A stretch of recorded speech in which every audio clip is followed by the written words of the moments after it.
Okay, so I'm done with physical therapy, and it has been confirmed. It's just a rheumatoid flare because I overworked it. Did too many exercises, pushed myself too hard, and I flared myself up in the operated shoulder, so now I have to take it easy. It is a hard lesson to learn. I am so glad nothing fell apart, came apart, twisted, tore, whatever you want to call it.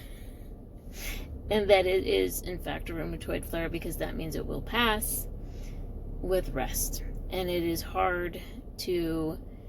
Patience is a hard skill to acquire, people. I'm tired of being sick. I'm tired of, this process. So I was trying to rush it, but in fact, I just threw myself a few steps back. So, anyways, here we are, lesson learned.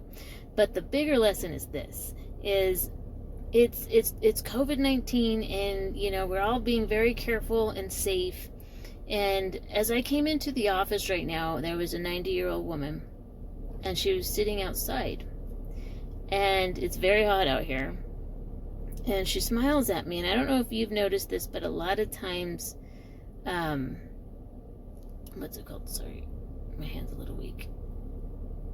A lot of times I'll say hi to someone and they'll just put their head down and keep on walking like they didn't hear me. It's really weird, bizarre. I don't know. That's what I've noticed. So she says hello and I say hi back. And she said, well, do you have a phone? And I'm like, yeah.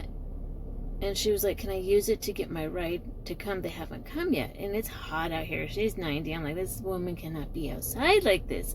So, then I stop and think also, well, I have to be safe. It's COVID-19. We're at a medical facility. Sick people come here.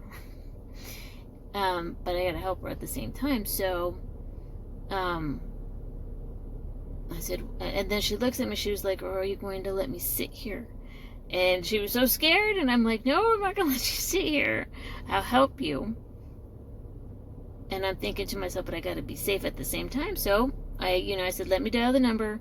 We'll get you on speakerphone and we'll get you right here. So that's what we did, and we got her ride and everything, and she was safe. And this is the deal. It just reminds me that we have to choose kind. Even in COVID, when it's scary, we can't be afraid to be kind either. We have to be safe. But my goodness, we still have to treat others the way we want to be treated and help each other out. So do me a favor and spread some kindness out there safely, but spread that kindness. Good deal.